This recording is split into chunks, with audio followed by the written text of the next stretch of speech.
નમસ્કાર મિત્રો, ફરીથી મારા નવા બ્લોગમાં તમારું સ્વાગત છે.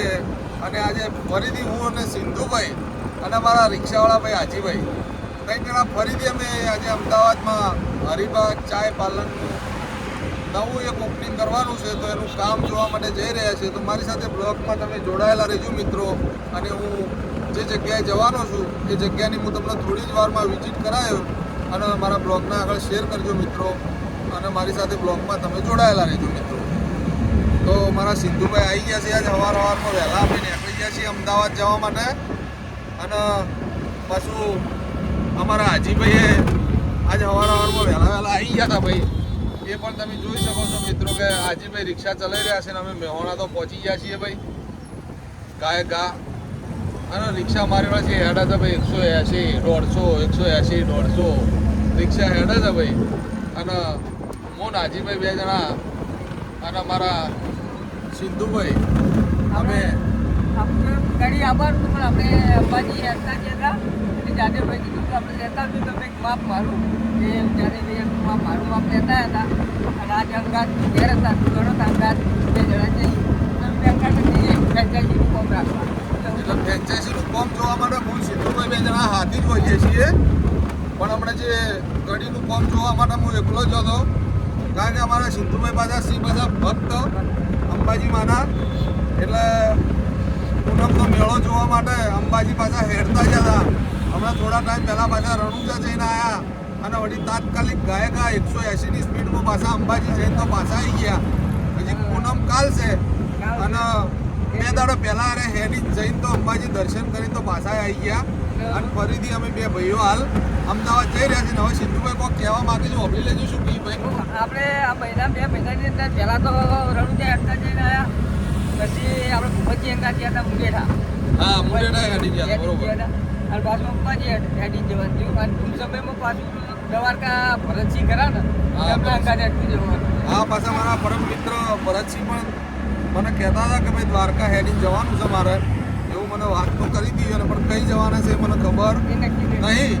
એટલે ગમે ત્યારે ભરતસિંહ હેડી જવાના છે દ્વારકા. તો સેવામાં લગભગ હું જવાનો છું હાથીઓના, પણ ગાડી લઈને ભાઈ હેડી ના. હું ચોખવટ કરી છે કે હેડી નહીં આવું, ગાડી લઈને આવ્યો. તમારા હાથી કદાચ આવી શકું તો. અને મારા સિંધુભાઈ તો જવાના જ છે હેડીની હાથી હતી, બરોબર. એટલે સિંધુભાઈએ પાછા હમણાં નવા 4 ટાયર નોખાયા છે ભાઈ. એટલે ગાડી હેડા છે ગાયકા, બરોબર. અને પાછા હેડવામાં એક્સપોર્ટ છે. અંબાજી પાટણથી કોઈના તો મારા અંદાજે 125 કિલોમીટર જેવું થાય. અને 2 દાડોમાં તો મારો બંકો ભાઈ હેડતો અંબાજી જઈને છે ગબ્બર સુધી દર્શન કરીને પાછો આવી ગયો ભાઈ. અને આજ પાછા અમે બે ભાઈઓ અમદાવાદ નવું હરિબા ચાય એન્ડ પાર્લરનું કામ કરવાનું છે. એ જગ્યાની હું તમને થોડી વારમાં વિઝિટ કરાવી હોય તો મારી સાથે બ્લોગમાં તમે જોડાયેલા રહેજો મિત્રો, બરોબર. તો મિત્રો જોઈ શકો છો કે આપણે સુખ શાંતિ કલોલ પહોંચી ગયા છીએ. હાજીભાઈની રિક્ષા લઈ 120, 150, 150 હેડી રહી ભાઈ. હાજીભાઈની રિક્ષાના કલોલ સિટી છે એ તમે જોઈ શકો છો મિત્રો. અને અમારા રાધેભાઈ પણ શું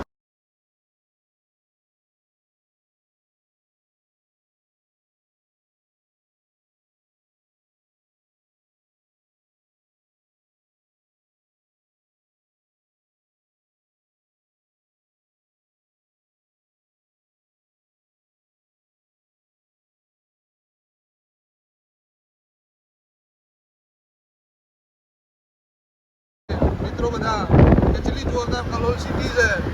અને અમે અમદાવાદ જઈ રહ્યા છીએ હરિબાનું ચાય એન્ડ પાર્લરનું કામ જોવા માટે. અને અમારા મિત્ર એવા ખરેખર શ્યામ શું બેઠા છે ભાઈ. હવે મારે એને પૂછવું જ પડશે ભાઈ, તમે શ્યામ શું બેઠા છો? ભૂગલાજી છે,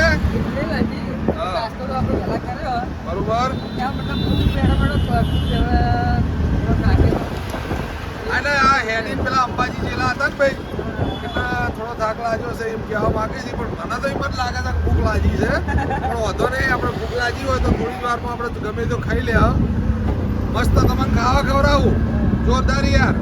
ખમણ ને મરચન કઢી અને હાથી પછી પાપડી શક્કરપારા ને એવું બધું ખવડાવું યાર. હવે ખુશ થઈ ગયો યાર. હો એટલે હું એ વિચારેલું જ છે કે ભલે પેટમાં ઉંદેડા દોડતા પણ વાયલા ઠાણે રાખવા છે. ખાવા તો સારું ખવડાવું જ નહીં, ખમણ ને પાપડી મરચાં એવું જ ખવડાવું છે. અને અમારા હાજીભાઈને પાછું આજ ભલે તૂટીને વસોટી જાય પણ સારું ખાવા હોય ને ખવડાવવું નહીં. નક્કી કરેલું છે કે આપણે હવે કંજુસાઈ કરવાનું ચાલુ કર્યું છે થોડા દાડાથી, એટલે સારું ખાવા ખવડાવવાના નહીં આપણે હોય ને પાપડી, ગોઠિયાન, શક્કરપારા, વેફર એવું બધું ખવડાવી જવાનું અને એને જવાનું. એટલે આપણો ખર્ચો પાછો ઓછો થઈ જાય અને વધારે ખર્ચો આપણે થાય ના. હા, બરોબર ને ભાઈ? તો મારી સાથે બ્લોગમાં જોડાયેલા રહેજો મિત્રો, કે આપણે ટૂંક જ સમયમાં અમદાવાદની વિઝિટ તમને કરાવી દઈએ ભાઈ. તો મિત્રો ફાઇનલી આપણે વડાલા ટોલ નાકે પહોંચી ગયા છીએ અને મારી સાથે બ્લોગમાં જોડાયેલા રિક્ષા લઈને અમે પહોંચી ગયા છીએ છેડ અડાલત ચોકડી. અને અમારા હાજીભાઈ બેઠેલા છે રિક્ષામાં સુખવાનથી અને આપણે અડાલત ચોકડી પહોંચી ગયા છીએ. તમે જોઈ શકો છો બધી ગાડીઓ જબરજસ્ત વન વે હેડી રહી છે. અમારા હાજીભાઈએ બેઠેલા છે રિક્ષામાં અને મસ્ત મોસમ છે આજ જોરદાર. તો મારી સાથે બ્લોગમાં જોડાયેલા રહેજો મિત્રો. બહુ ટૂંક જ સમયમાં હું તમને હરીબા ચાય એન્ડ પાર્લરની વિઝિટ કરાવીશ, જે આપણે કામ કરવાનું છે એ જગ્યાનું. તો જોઈ શકો છો કે આપણે કમ્પ્લીટલી કોબા સર્કલ પહોંચી ગયા છીએ અને હવે થોડી જ વારમાં આપણે રિંગ રોડ ઉપર ચડશું અને જે ફાઇનલી આપણે લોકેશન પર જવાનું છે ત્યાં જઈને હું હવે તમને ટૂંક જ સમયમાં એ જગ્યાની વિઝિટ કરાવી. તો મારી સાથે બ્લોગમાં જોડાયેલા રહેજો ભાઈઓ અને મારા બ્લોગને આગળ શેર કરજો. મારા વાલા મિત્રો, આપણે નર્મદાની કેનાલ ઉપર આવી ગયા છીએ ભાઈ અમદાવાદ. અને મારા પરમ મિત્ર હાજીભાઈનું કહેવું એવું છે કે હવે તારે ખાવા ખવડાવવું છે કે હું આ કેનાલમાં ધમકું મારું. એટલે હું કીધું છે કે ભાઈ થોડી વાર હવે ખમી જો, હું તમને થોડી જ વારમાં હવે ખાવા ખવડાવ્યો, તમે આ ધમકાવાળું રહેવા દેજો. કારણ કે અમારે તો ચોથી ઘેર જ જા. હા, તો ભાડું છે ને બાજુમાં અમારા. અને હાજીભાઈ હમણાં કેનાલમાં ધમકું મારી ખાવા ના ખવડાવું તો અમે તો આખા ઠાડા રહીએ ને ભાઈ અમદાવાદમાં અમે કોઈ જોયેલું નહીં પાછું. હા, આપણે અમદાવાદમાં કોઈ જોયું નહીં. હે, મોટા ફસાઈ જઈએ ને. હા, ભાડું છે ને અને ખોટા બે જણા ફસાઈ જઈએ તો ચો જાવું અમારા તો. એટલે હાજીભાઈને હું નેટ મનાયા છે કે હાજીભાઈ તમે મોની જો કેનાલમાં ધમકું મારતા ના, હું તમને ખાવા ખવડાવું છું થોડી વારમાં જ. એટલે વળી મોની ગયા છે ભાઈઓ. બરોબર, મારી સાથે બ્લોગમાં જોડાયેલા રહેજો. તમને ટૂંક જ સમયમાં હું લોકેશન બતાવી દેવી. બરોબર ભાઈઓ, હાજીભાઈ મનાઈ દીધા છે. આપણે રિંગ રોડ ઉપર આવી ગયા છીએ. આપણે રિંગ રોડથી આપણે કઠલાલ બાજુ જવાનું છે. તો મારી સાથે તમે બ્લોગમાં જોડાયેલા રહેજો. અને સિટીમાં ગાડીઓની ટ્રાફિક છે ભાઈ ફૂલ, તમે જોઈ શકો છો. અને વસ્તી હોય અમદાવાદમાં અંબાજી હેડી રહી છે ભાઈ, એ તમે જોઈ શકો છો. નીલકંઠ રેસ્ટોરન્ટ, બજરંગ ભજીયા ગાંઠિયા દાલજીભાઈ ના અહીંયાનું કેવું ના છે કે ભાઈ મારે ચાલી નહીં. અને આ મુંબઈનું બોર્ડ આવી ગયું છે. તો આપણે તમે એ પણ જોઈ શકો છો, મુંબઈવાળું બોર્ડ આવી ગયું, વડોદરા મુંબઈવાળું. અને આપણે હવે ટૂંક સમયમાં જે લોકેશન ઉપર જવાનું છે તે પહોંચી જશું.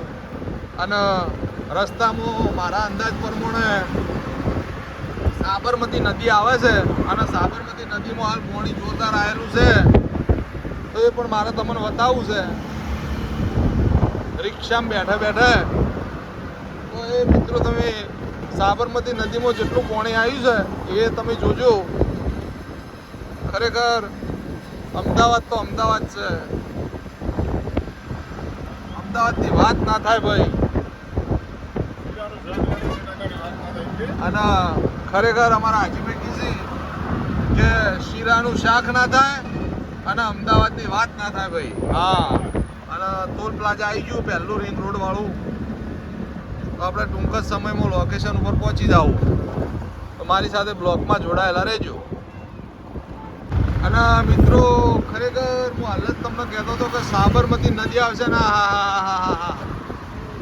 જેટલું પાણી આવે છે ભાઈ સાબરમતીમાં, 2 કોટેજ જો સાબરમતી આવી રહી છે ભાઈ, જબરજસ્ત પાણી આવ્યું ભાઈ સાબરમતીમાં.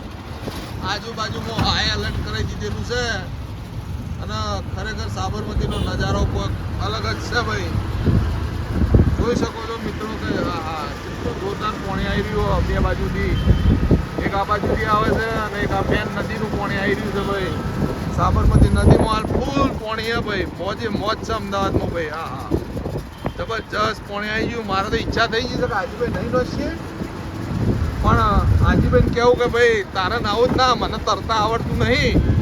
અને સિંધુભાઈને કીધું સિંધુભાઈ નાવું છે નદીમાં, પણ સિંધુભાઈનું કહેવું એવું છે કે ભાઈ મને તરતા આવડતું નહીં અને ખોટા તમે શું કહો મારા ચેડી પડ્યા છો હવારના.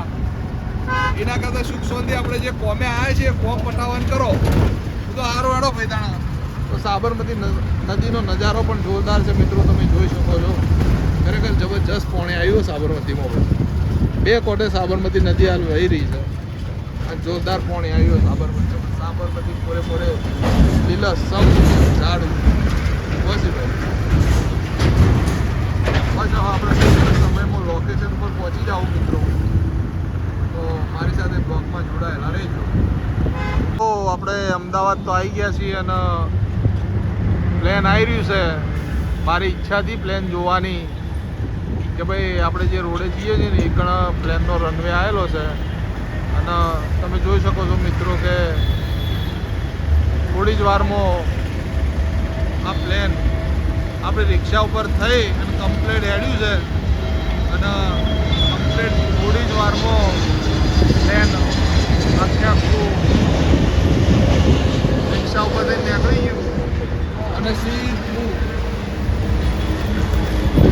એરપોર્ટ બાજુ જઈ અમદાવાદ એરપોર્ટમાં લેન્ડિંગ કરશે. જો વરસાદભાઈ જબરજસ્ત પડવા માંડ્યો છે ભાઈ. વરસાદ અમદાવાદમાં ખૂબ પડી રહ્યો છે અને રિક્ષાનો વાઇફારે ચાલુ કરી દીધે હાજીભાઈએ ભાઈ. અને તમે જોઈ શકો છો કે અમારા સિંધુભાઈ કેવા બેઠા છે, દબાઈ ગયા છે. જોડો પેલું નાનું છોકરું સીટ ઉપર ચડી જ નહીં પણ ઉપર ચડીને બેઠું એવી રીતે અમારા સિંધુભાઈ ચડી જાય ભાઈ સીટ ઉપર. અને વરસાદ ભાઈ અમે પહોંચવા ત્યાં છીએ અને વરસાદ ખૂબ પડી રહ્યો છે પણ અમારા હાજીભાઈ ખરેખર રિક્ષા જબરજસ્ત એનાડી જાય ભાઈ. અને વરસાદનું મોસમ છે, વરસાદ કેવો જોરદાર આવી રહ્યો છે અને રિક્ષામાં પાછો વાઇફર સી પણ પેલા પડદા સી ના ભાઈ.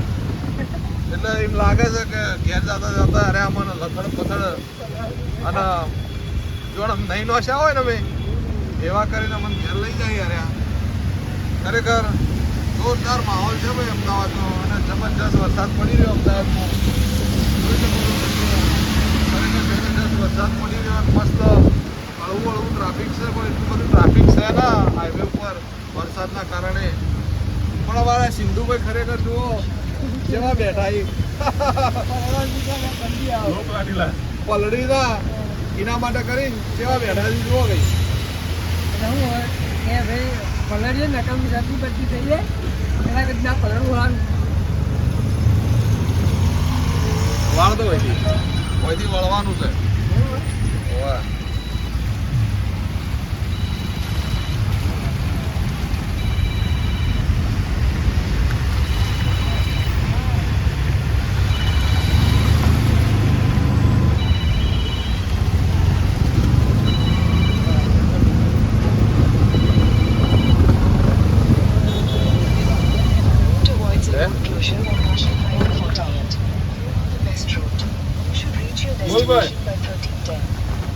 અમજીભાઈની રિક્ષા થઈ ગઈ છે ભૂસીભાઈ અને ખવડાવવા માટે સીધા સીએનજી પંપે લઈને આવી ગયા છે. તમે જોઈ શકો છો કે હાજીભાઈ તો ભૂસ્યા થયા હતા પણ રિક્ષા થઈ ગઈ છે ભૂસી. હવે પંપે થોડું ખાવા ખવડાવશે જે 200-400 રૂપિયાનું અને પછી આગળ વધશે. નમસ્કાર મિત્રો, તો આપણે ફાઇનલી લોકેશન ઉપર આવી ગયા છીએ. આ બાજુ ભાટપુરા છે અને આ બાજુ ચાંદેલ છે એ તમે જોઈ શકો છો. અને આ મંગલ મૂર્તિ કોમ્પ્લેક્સ આવેલું છે ત્યાં હરિભા ચાય એન્ડ પાર્લરનું આપણે જે કામ કરવાનું છે એ જગ્યા છે આ. અને આપણે પંકજભાઈ જે પોતે હરિભા ચાય એન્ડ પાર્લરનું કામ કરાવવાના છે એ આપણા મિત્ર છે. અને ટૂંક જ સમયમાં અહીંયા એસપી હિન્દુસ્તાની દ્વારા હરિભા ચાય એન્ડ પાર્લરનું ઓપનિંગ કરવાનું છે અને આપણે ટૂંક જ સમયમાં આ સાઇટનું કામ પૂર્ણ કરવાનું છે. તો અમારા પંકજભાઈ બે શબ્દો કહેશે મિત્રો. અહીંયા આપણે હરિભા ચા એજન્સી આપણે ફ્રેન્ચાઇઝી આપણે ચાલુ કરવાના છે. ટૂંક જ સમયમાં આપણે ઓપનિંગ કરવાનું છે. બરોબર. જય માતાજી બાપુ. અને આપણા મિત્રએ ભાઈ જોરદાર ચા બનાવી. ખરેખર મૂડ આવી ગયું. આપણી હરિભાની જ ચા હતી પણ ખરેખર એક નંબર ચા ભાઈએ પાઈ ભાઈ કે શેઠ પાટણથી કોઈ અમદાવાદ સુધી આવ્યા પણ જોરદાર મૂડ આવી ગયું એમ. તો ભાઈ તમારો કોઈ બે સેકન્ડ કહેવા હોય તો કહી શકો મિત્ર. આપણે અહીંયા ખોલવાના છે, એજન્સી લેવા લીધેલી છે. બરાબર, જે મિત્રો હોય એ ચા પીવા અહીંયા આવજો. તો આપણે ટૂંક જ સમયમાં અહીંયા હરિભા ટી એન્ડ પાર્લરનું ઓપનિંગ થવાનું છે મિત્રો. તો આ જે જગ્યા છે એની હું તમને વિઝિટ કરાવું છું. તો મિત્રો મારા બ્લોગને શેર કરજો અને આગળ લાઈક શેર અને સબસ્ક્રાઈબર કરજો. જય માતાજી. મિત્રો છેલ્લો કટ મને એમ લાગ્યો કે લગાવવા જેવો છે ભેગો. ખરેખર હાજીભાઈને અને સિંધુભાઈને ભૂખ લાગી હતી બોલી હતા ના. પછી છેલ્લે છે ને આપણે એના છોલે ભટુરે ખાવા માટે લાવી દીધા છે. મજબૂર કરે ભાઈ છોલે ભટુરે તમને ખવડાવું, બીજું હું તમને કોઈ ખવડાવું નહીં ભાઈ. છોલે ભટુરે ખાવા લાવી દીધા એ જોઈ લો.